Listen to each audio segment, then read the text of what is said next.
चलिए good evening और जय हिंद सबको। कल ये रिंग फेंस की नीति वाला देख लिया था पार्ट हमने, ठीक है। आप लोग जरा बताइए कि ये रिंग फेंस की नीति क्या थी भारत में। रिंग फेंस की नीति, रिंग फेंस पॉलिसी, पहली चीज डेट याद करो, 1774 टू 85 के बीच ये पॉलिसी लेकर के आया कौन? Warren Hastings. वॉरेन हेस्टिंग्स कौन था? भारत का पहला गवर्नर। बंगाल का पहला गवर्नर रॉबर्ट क्लाइव, ठीक है। दोनों चीज याद रखिएगा।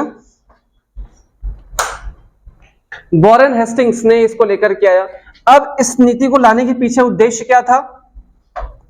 तो सिंपली उद्देश्य था, सिंपली मोटिव था ये कि अपने राज्य का विस्तार करना, नहीं सॉरी, अपने राज्य की सीमाओं की रक्षा करना, ये इसका मोटिव था। अब इसका मोटिव पूरा करने के लिए इसमें कौन कौन सी पॉलिसीज ऐड करी गई? तो सबसे पहला क्या किया गया?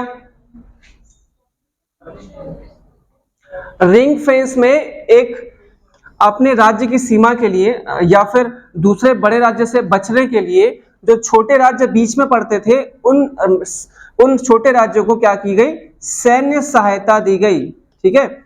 इनके आर्मी, इनके क्षेत्र में क्या भेजा गया? आर्मी। ब्रिटिशों के द्वारा कहां? छोटे राज्य में, ठीक है। ये छोटे राज्य अंग्रेजी सेना की आर्मी का भरण पोषण करते थे, है ना, और सारा खर्चा मतलब जो है यही उठाते थे ना। और इसके बाद ऐसे छोटे छोटे राज्यों को अपने चारों तरफ मिला करके उन्होंने क्या बना लिया? एक बफर राज्य बना। ये सब हमने कल डिटेल में चर्चा करी थी लास्ट क्लास में, और इसी को हम एक फेंस के रूप में देख रहे थे। रिंग फेंस की नीति या रिंग फेंस की पॉलिसी के रूप में आपने देखा था, ठीक। ये हम लोग पहले देख चुके हैं, तो इसमें ज्यादा समय हम लोग खराब नहीं करेंगे, आगे बढ़ जाएंगे। दूसरी पॉलिसी का नाम बताइए। सहायक संधि, सब्सिडरी अलायंस। सहायक संधि नाम में ही सहायक है। सहायक मतलब अपने किसी छोटे राज्य को या फिर किसी राज्य को सहायता प्रदान करना। बोलने में अच्छा लगता है कि हम आपकी सहायता करने आए हैं, और कोई भी ऐसा बोलेगा कि हम आपकी हेल्प करने आए, सहायता करने आए, तो आपको अच्छा ही लगेगा और आप उनके प्रावधानों को ध्यान से सुनोगे। तो पहली बात, ये जो सहायक संधि थी अंग्रेज वो कब लेकर के आए?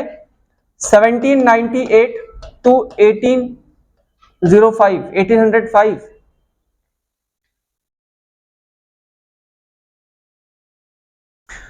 सहायक संधि 1798 में आई पॉलिसी, 1805 तक ये लागू रही मतलब अब जो लेकर के आया था वही चलाएगा। और चलाएगा कौन? जो लेकर के आया था। कौन आया था? वेलेस्ली। कहीं कहीं पे वेलेस्ली लिखा होगा। तो भारत का गवर्नर उस समय का कौन था? वेलेस्ली। ये जो सहायक संधि थी वो एक प्रकार से एक कूटनीतिक चाल थी अंग्रेजों की कि वो इसके जरिए जो भारत के राज्य हैं उसको कैप्चर कर सके। कैसे? धोखे से। ये पूरा टोटली फ्रॉड था, धोखा था।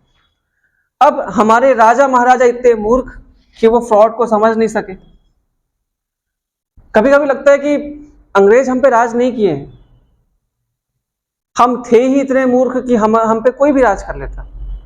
आप इसके टर्म्स देखना, इनके क्लॉसेस देखना इस सहायक संधि के, और आप खुद डिसाइड करना कि क्या आप वहां पे होते तो इसको स्वीकार करते। इसको तभी स्वीकार करते जब आप मूर्ख हो।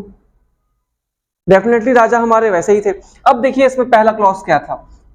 तो इस सहायक संधि में सबसे पहला क्लॉज, आपने रिंग फेंस की नीति पढ़ी है, वो रिंग फेंस की नीति का नेक्स्ट पार्ट था ये, रिंग फेंस पार्ट 2 था ये, सहायता देने वाली। वहां भी सहायता दे रहे थे रिंग फेंस में, और राजा को क्या बोल रहे हैं अंग्रेज कि हम आपकी सहायता कर रहे हैं, लेकिन एक्चुअल में वो अपनी सहायता करा रहे थे अपनी सेना के द्वारा। उनके खर्चे दूसरी राज्य उठा रही है ना, और वो उस स्टेट की रक्षा कर रही है जो स्टेट उन दोनों बड़े राज्यों मतलब अंग्रेजों और बड़े राज्य के बीच में लगता है, और उसके जरिए वो अपना प्रोटेक्शन करा रही। तो ये उनका चाल था।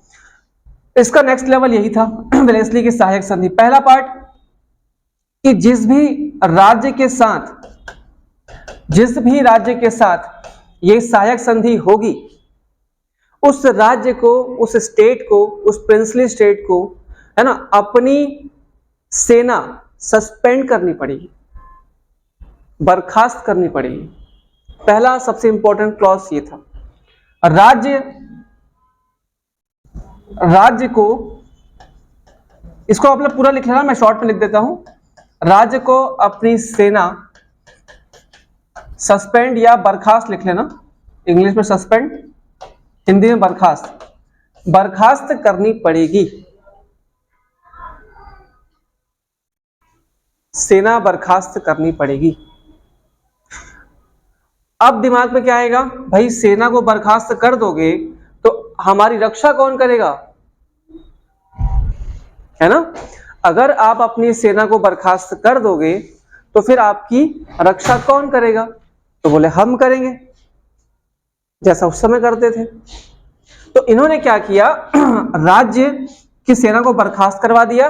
बोले कि आपको अपनी सेना रखने की जरूरत नहीं है, हमारी सेना इतनी कैपेबल है, इतनी सुदृढ़ है, इतनी ज्यादा स्मार्ट है और इतना ट्रेंड है कि वो आपकी रक्षा आसानी से कर सकती है। अब इनको भी लगा होगा कि हमारी सेना तो वैसी कमजोर है, उनको ट्रेनिंग मिला नहीं है, हथियारों की कमी है, तो अच्छा होगा कि अंग्रेज बढ़िया आ जाए, अपनी सेना भेज दे और हमें कुछ करना ही ना पड़े। तो उन्होंने कहा ठीक है कर दो। तो दूसरा स्टेज क्या था इसका, कि राज्य की रक्षा कौन करेगा, राज्य की रक्षा ब्रिटिश सेना या फिर कंपनी की सेना, ऐसा लिखना, कंपनी लिखना, अभी ब्रिटिश नहीं, कंपनी की सेना करेगी। कंपनी की सेना, जो कंपनी की आर्मी है, वो क्या करेगी, स्टेट की रक्षा करेगी। ठीक, आई बात समझ में। सहायक संधि कब आया, 1798 से 1805 में रहेगा। वेलेस्ली जो उस समय भारत के गवर्नर थे वो लेकर के आए। इसमें क्या था पहला क्लॉज, कि राज्य जिसके साथ वो सहायक संधि करेंगे उसको सबसे पहले अपनी सेना को बर्खास्त करना पड़ेगा, ठीक है, और राज्य की रक्षा कंपनी की जो सेना है वो करेगी। तीसरा क्लॉज, कंपनी ने कहा कि हमारे जो सेना है वो आपके राज्य की रक्षा करेगी। भैया आपको इतना बस करना है कि हमारी जो सेना आपके राज्य में होगी, आप उसको वेतन दे देना, आप उसको पेमेंट कर देना, और उसको जितना हथियार के लिए आवश्यकता है वो दे देना। बस इतना सा करना और कुछ नहीं करना। तो इनको क्या लगा, राज्य को, जो भारत के राज्य थे छोटे छोटे राजाओं के, उनको लगा कि हम अपनी सेना के लिए तो कर ही रहे थे, इनके लिए कर देते। अब इनकी मूर्खता देखिए, वो भी मान ली। तो ये सेना का भरण पोषण या सेना का खर्च, जो एक्सपेंसेस आएंगे उस सेना को मैनेज करने में, उस सेना का खर्च कौन उठाएगा, स्टेट उठाएगा, राज्य उठाएगा। सेना का खर्चा राज्य उठाएगा, हद है। अपनी सेना को उठा लेते, अपनी सेना का खर्चा उठा लेते, अपनी सेना को ट्रेन कर देते। हमारे यहां राजाओं में ना एक बहुत गंदी चीज ये थी, इतने स्वार्थी थे। क्या है, जो चीज आपको खैरात में मिलेगी ना, आप उसकी कदर कर ही नहीं सकते हो, आप उसकी कदर करोगे ही नहीं। अगर जिस एम्पायर को आप अपनी मेहनत से बनाओगे, जिस एम्पायर को ना आप अपनी मेहनत से खड़ा करोगे ना, वो और जो एम्पायर आपको अपने पिता से, आपके दादा से, उनके परदादा से मिलेगा, वो दोनों में जमीन आसमान का फर्क होगा। आप उसकी इज्जत करोगे, आप उन लोगों की इज्जत करोगे जो आपको राजा बनाएंगे। लेकिन आपको जो बना बुनाया, आपको पता है कि बैठे उठाए राजकुमार बने हो आप उस चीज की कदर नहीं करोगे। और हमारे राजा शुरू से राजा है, उनको लगता है हम तो राजा ही पैदा ही राजा हुए, हम तो क्या बोलते हैं, काम करने की जरूरत ही नहीं है, हमको मेहनत करना छोड़ दिए। बस यही था काम चोरी, आलसपन, और इन्होंने इस चीज को भी स्वीकार कर लिया। खर्चा कौन उठाएगा, राज्य को पैसा कहां से मिलेगा, लोगों से। काम थोड़ी ना राजा कर रहा है, उसको तो केवल मलाई खाना है। दूसरी चीज, यहां तक तो ठीक है, चलो कोई दिक्कत नहीं है। अब एक राजा, एक शब्द आता है पॉलिटिकल साइंस में, संप्रभु, सॉवरेनिटी, आपने सुना होगा, संप्रभु, सॉवरेनिटी, सॉवरेनिटी सुना है। ये संप्रभु का मतलब क्या होता है? सॉवरेनिटी, इसका मतलब यह है कि आप अपने बारे में फैसला खुद कर सकते हो, इसका मतलब यह होता है। जैसे भारत एक संप्रभु राष्ट्र है, भारत क्या है? एक संप्रभु राष्ट्र है। कैसे पता? अपने फैसले, अच्छा उसमें लिखा है, इसलिए आपको अगर चलिए क्वेश्चन है इंटरव्यू का, ये ऐसे क्वेश्चन पूछता है इंटरव्यू में कि भारत एक संप्रभु राष्ट्र है, तो आप बोलेंगे सर जी बिल्कुल है। कैसे? एक्सप्लेन करो, कैसे बताओ, बताओ। ये तो पता है, फैसले खुद लेता है, खुद लेता है, डेमोक्रेसी, हाँ ठीक है। किसमें? किसी भी प्रशासनिक मामले में, सैन्य मामले में, जो भी मामले है उसमें बाहरी हस्तक्षेप ना हो और जो डिसीजन हो वो स्वयं राष्ट्र का। बहुत हद तक ठीक है।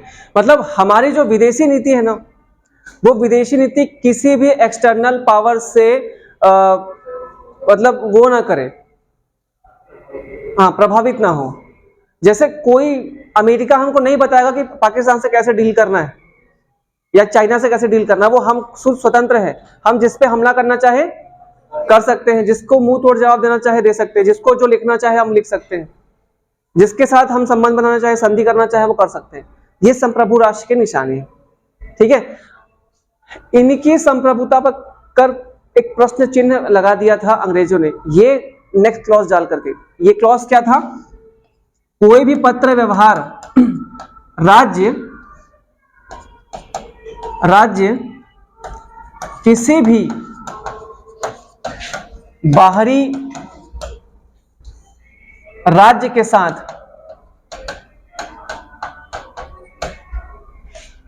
पत्र व्यवहार कंपनी के अनुमति से ही करेगा। पत्र व्यवहार का मतलब कॉरेस्पॉन्डेंसी, पत्र व्यवहार।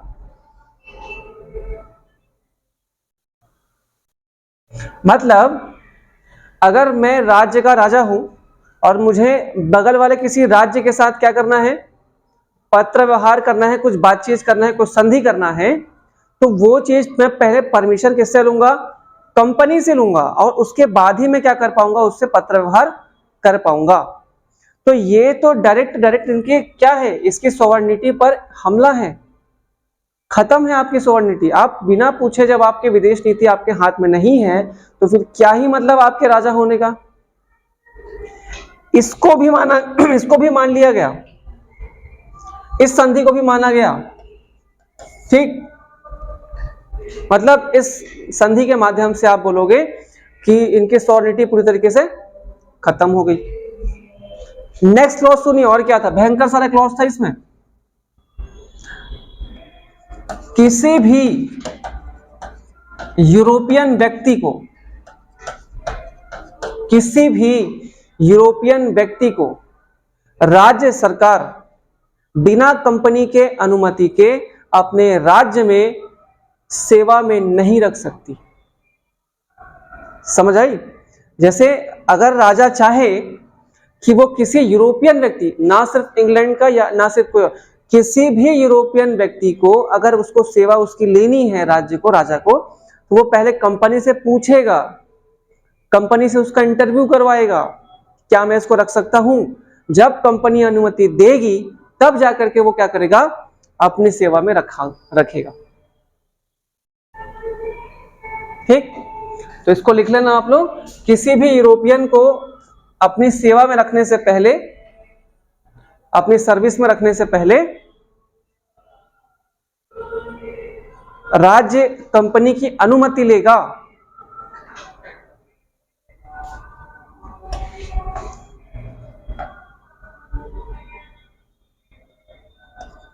राज्य जो है वो कंपनी की अनुमति लेगा।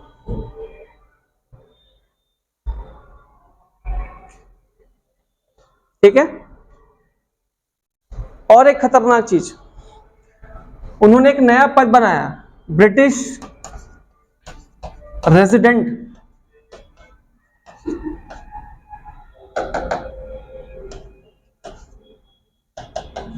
ब्रिटिश रेजिडेंट, एक नया पोस्ट क्रिएट किया उन्होंने ब्रिटिशों ने, ब्रिटिश रेजिडेंट।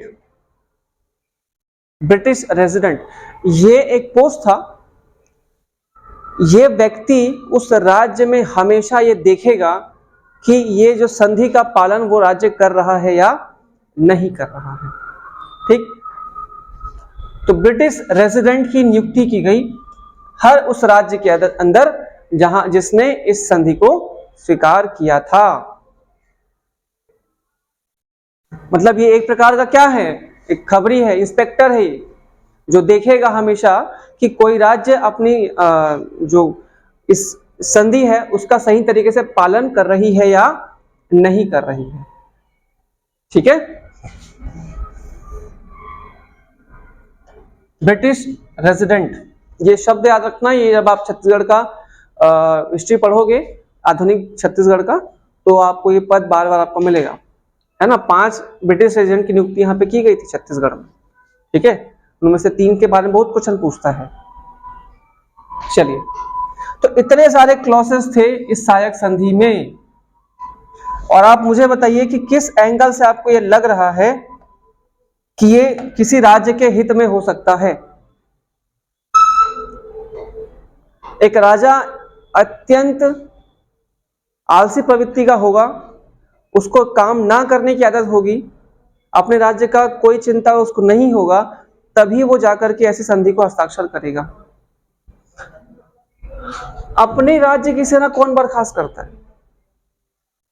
कहीं से भी ये तुक बैठता ही नहीं है कि आपकी रक्षा कोई और करे। इसका मतलब तो आपने ये क्लॉज को स्वीकार करके साबित कर दिया कि आप अपने दूध का रक्षा अपनी पालतू बिल्ली को सौंप के गए हो। अब बिल्ली को दूध की रक्षा करने दोगे तो वो बचाएगी थोड़ी ना। हमारे यहाँ बिल्ली थी, वो उसके टाइप थोड़ी ना कि वो दूध दो तो पीती ही नहीं है, वो पी ही नहीं रही थी दूध। 2 दिन तक ट्राई किया, वो दूध ही नहीं पी रही थी। अब वो अलग चीज है। ठीक है। अब ये दूसरा राज्य की से रक्षा कंपनी करी, बिल्ली वाला सिस्टम। भाई आपके लोगों का क्या होगा, जितने इतने सारे जो नौकरी में है उनका क्या होगा, आपने कभी सोचा? सेना खर्चा राज्य उठाएगा, आप अपना पैसा दे करके किसी और की सेना को मजबूत बना रहे हो, और आपकी खुद की सेना नहीं है, और कल की ये सेना ने कह दिया कि हम आपकी रक्षा नहीं करेंगे, तो वो आप ही के घर में घुस के आपको मारेंगे। और ये मारे ही लोग मारे भारत में, तभी तो इन लोग को सबको हड़प लिया ना, इनकी सारी की सारी जो प्रॉपर्टी थी। उसके बाद राज्य, किसी भी बाहरी राज्य का, भाई आपकी सॉवर्निटी खत्म, आपको दिखता नहीं है। आप राज्य को पूछने के लिए पहले दौड़ के जाओगे कि रेजिडेंट के पास बोलोगे कि सर हमको वहां से पत्र आया है, पढ़ ले क्या? आपकी खुद की इज्जत खत्म। यूरोपियन कंपनी, मतलब किसी यूरोपियन व्यक्ति को रख नहीं सकती है नौकरी में। ठीक है, ये सारा चीज। तो ये था सहायक संधि, और इसमें बहुत सारे राज्य थे जिसने अपनी सहमति भरी थी। हालांकि हर राज्य ने खुशी खुशी नहीं किया था इस चीज को, वो कमजोर हो चुके थे और वो इस स्थिति में नहीं थे कि अपने राज्य को वो सही से चला सके, इसलिए उन्होंने ये संधि अपनाई थी। बहुत सारे ऐसे राज्य थे। ठीक है, इस राज्य में ना आपको क्रम पूछेगा, आपको उन राज्यों के क्रम पूछेगा इस क्वेश्चन में, प्री में, कि जिसने सहायक संधि स्वीकार किया था। ठीक है, तो उसमें आपको पहला याद रखना है हैदराबाद, सबसे इंपॉर्टेंट। हैदराबाद रियासत, हैदराबाद रियासत, हैदराबाद रियासत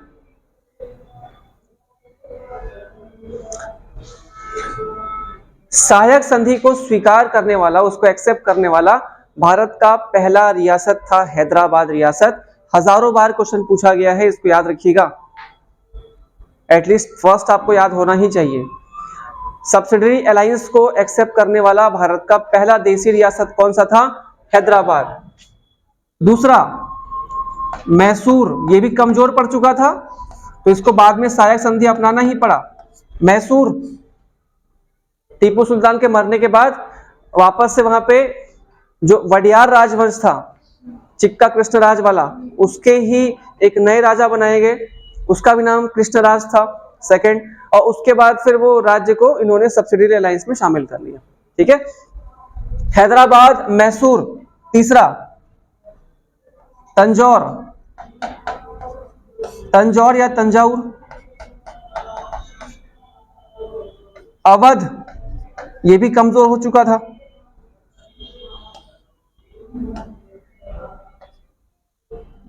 चौथा, बरार, बरार, पांचवा बरार। छठा, सतारा, नहीं सॉरी, हाँ ठीक है, सतारा, अरे नहीं है, सतारा नहीं है,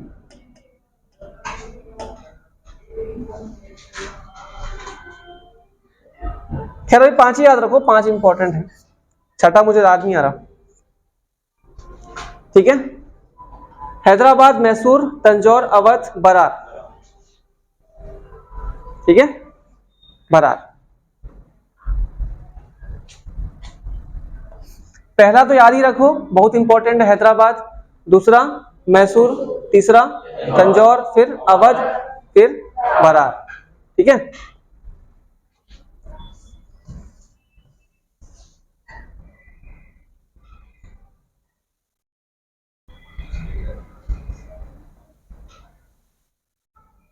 आई थिंक सतारा ही है, मुझे ऐसा याद आ रहा है, मैं थोड़ी देर बाद वो क्लिक कर लेगा, रडार में घूमता रहता है ना तो ऐसे पकड़ा जाता है, कभी पकड़ा नहीं रहा है। क्या होता है, आप देखना कभी कभी आप पेपर देने जाते हो, एक क्वेश्चन देते हो, क्वेश्चन में आपको 4 ऑप्शन रहता है, ठीक है, आप उसको पढ़ा होता है आपने, लेकिन वो क्लिक नहीं कर पाता कि इसमें यही है।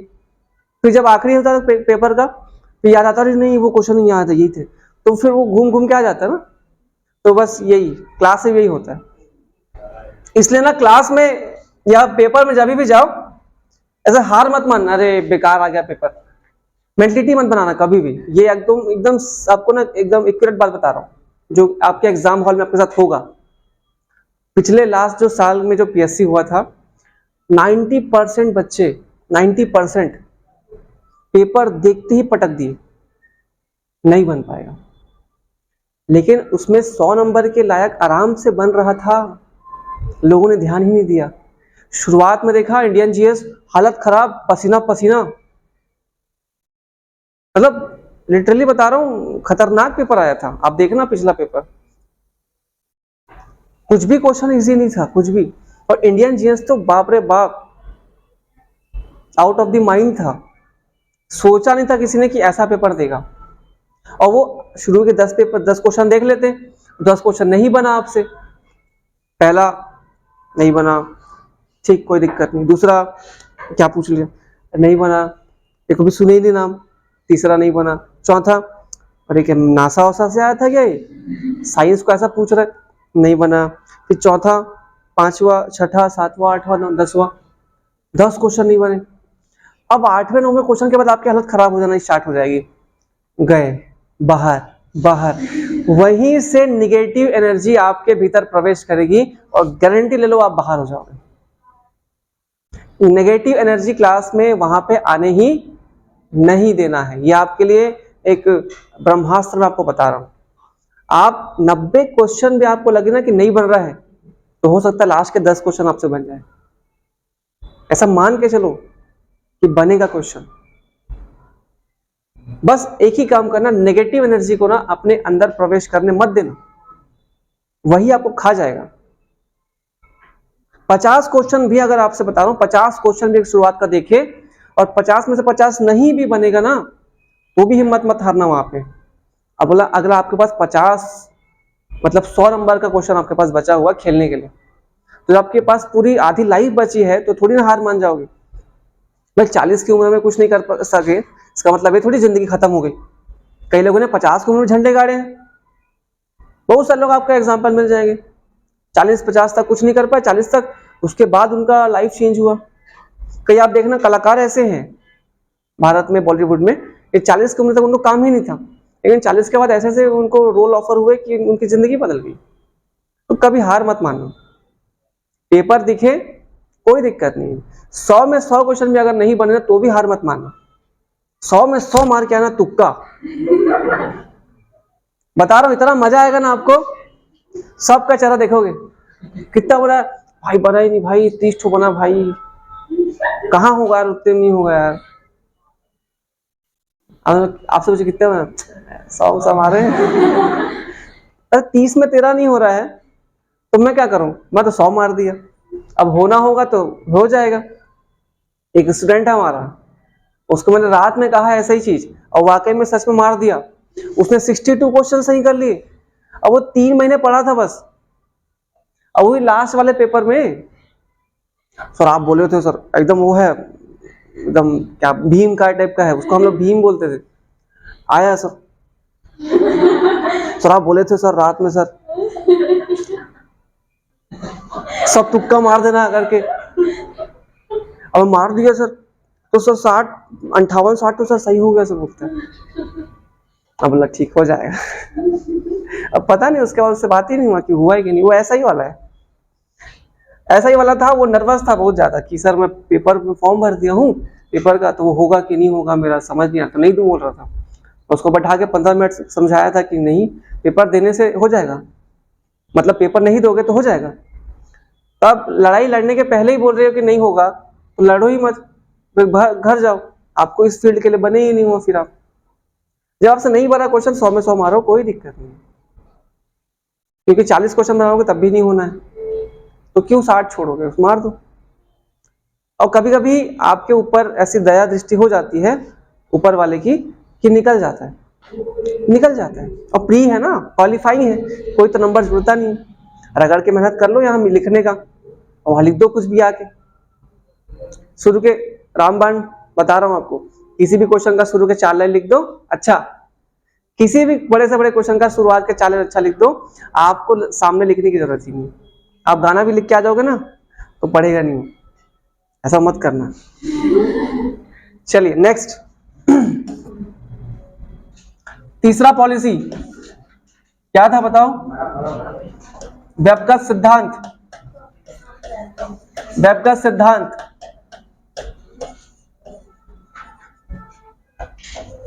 डॉक्ट्रिन ऑफ लैप्स, ये एक प्रकार का सिद्धांत है, पॉलिसी है, जिसमें एक एक्ट लाया गया था गवर्नर जनरल डलहौजी के द्वारा। इसको डलहौजी की हड़प नीति भी कहा जाता है। 1848 गवर्नर डलहौजी, लॉर्ड डलहौजी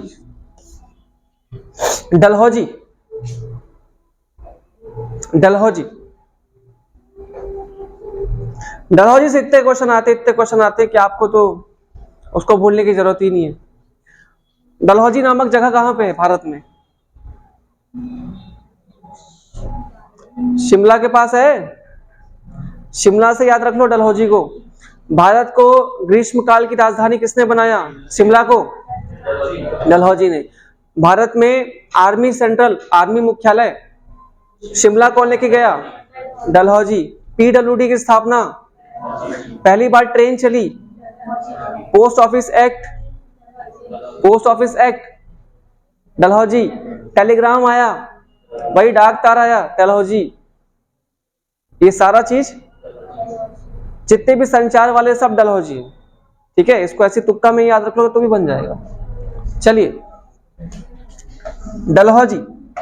डलहौजी एक ऐसा गवर्नर था भारत का जो भारतीय संस्कृति से निहायती नफरत करता था।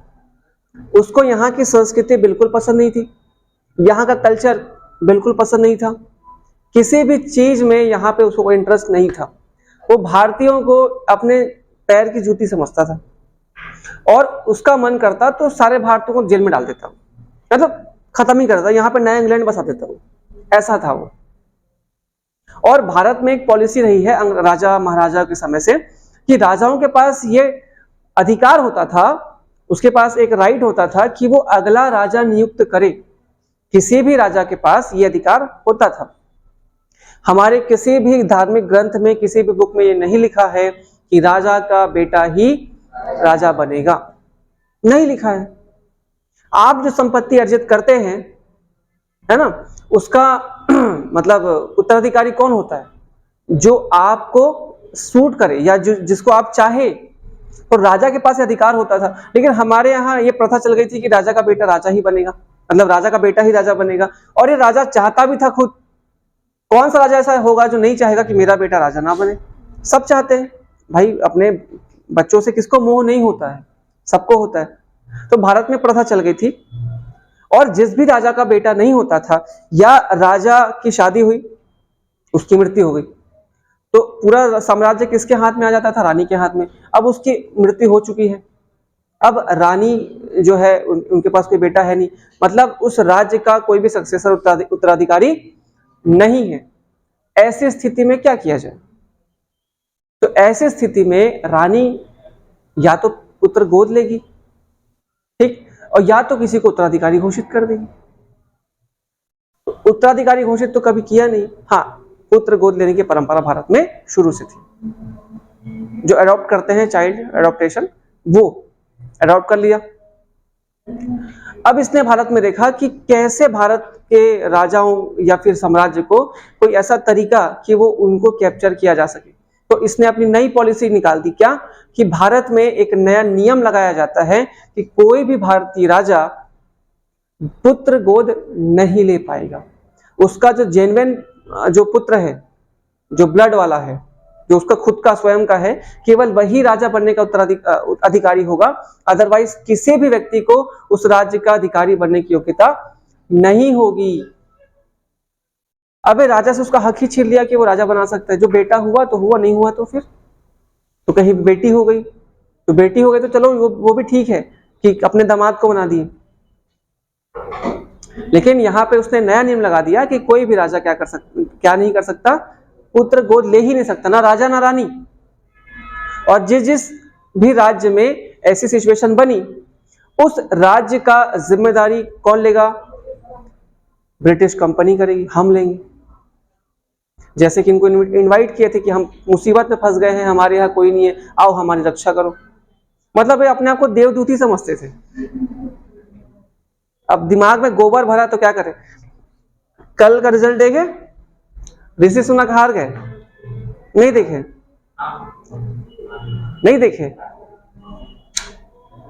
टीचर्स यही मनाते रहो, और जो टीचर बोलता है उसकी वैल्यू ही नहीं। अरे न्यूज़पेपर पढ़ने बोला जाता है, क्यों नहीं पढ़ते भैया? अरे ऋषि सुनक जो ब्रिटिश पीएम के उम्मीदवार थे, ट्रस करके जो उनकी महिला प्रतिद्वंदी थी, उन्होंने 81,000 वोट प्राप्त किए, और ऋषि सुनक को शायद 60,000 के आसपास वोट मिला। 20,000 वोट से वो हार गए। वहां अलग पॉलिसी होती है, वहां पे हमारे ऐसा नहीं है ना, वहां पे अलग पॉलिसी होती है पीएम बनने की। तो यहाँ पे एक डिबेट छिड़ गया है कि जो दुनिया की सबसे ओल्डेस्ट डेमोक्रेसी इसको कहा जाता है, वो अभी भी अनमेच्योर्ड है। क्यों? वो नहीं देख सके कि भारतीय कोई व्यक्ति वहां का पीएम बन जाए। जिस राज्य पर, जिस देश पर आपने 200 साल हुकूमत किया, उस देश का आदमी आपके ऊपर हुकूमत करे, ये वहां के लोग देख ही नहीं पाए। नहीं तो पूरे डिबेट में ऋषि सुनक जो थे वो आगे थे, पूरे डिबेट में आगे थे। पूरे डिबेट में पूरे जितने भी उनका जो राउंड चला है ना, वो सब में आगे थे। और ऐसे छोटे मोटे उससे नहीं, बहुत ज्यादा अंतर से आगे थे। लेकिन अंत में उनकी मति भ्रष्ट हो गई, है ना, रेसिज्म को बढ़ावा दिया, और उसके बाद वो हार गए। मतलब लिटरली उनको हराया गया है। वो राइट विंगर्स थे, और जो ट्रस है वो लेफ्ट विंगर्स है ना। और वहां का जो पाकिस्तानी महकमा है, वो बिल्कुल नहीं चाहता कि भारत का पीएम बने। ठीक, क्या कर सकते हैं? उनकी किस्मत खराब है। चलिए, तो डलहौजी ने पहला चीज क्या किया? भारतीय राजाओं को गोद लेने पर प्रतिबंध लगा दिया। भारतीय राजाओं पर गोद लेने का प्रतिबंध लगा दिया, बैन कर दिया, प्रतिबंध लगा दिया। ठीक है। और जिस देश या जिस राज्य का भी कोई उत्तराधिकारी नहीं होता था, है ना, जिस देश में कोई उत्तराधिकारी सक्सेसर नहीं होगा, उत्तराधिकारी नहीं होगा, उस राज्य को ब्रिटिश कंपनी के अधीन कर लिया जाता था। उस राज्य को ब्रिटिश कंपनी के अधीन कर लिया जाता था, या आप सीधे शब्दों में कहें तो उस राज्य को हड़प लिया जाता था। और यही थी डलहौजी की हड़प नीति।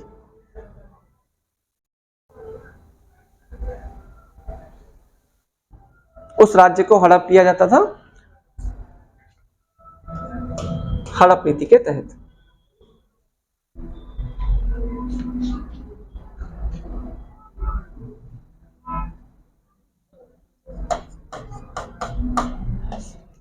पहला राज्य जिस पर हड़प नीति लागू करी गई, सतारा।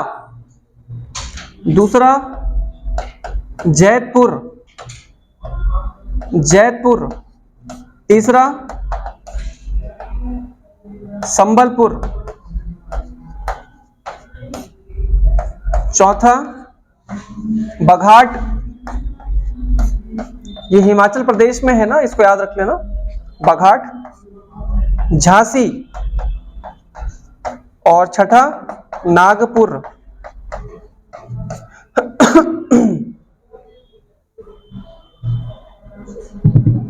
सतारा, जैतपुर, संबलपुर, बघाट, झांसी, नागपुर।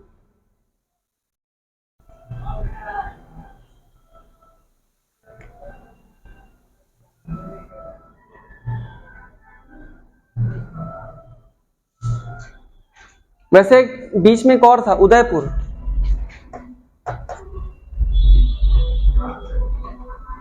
उदयपुर ये बीच में लिख लेना, बघाट के बीच में, मतलब बघाट के बाद उदयपुर था, सीक्वेंस में था, ऐड कर लेना आप, थोड़ा सा छूट गया था मेरे से।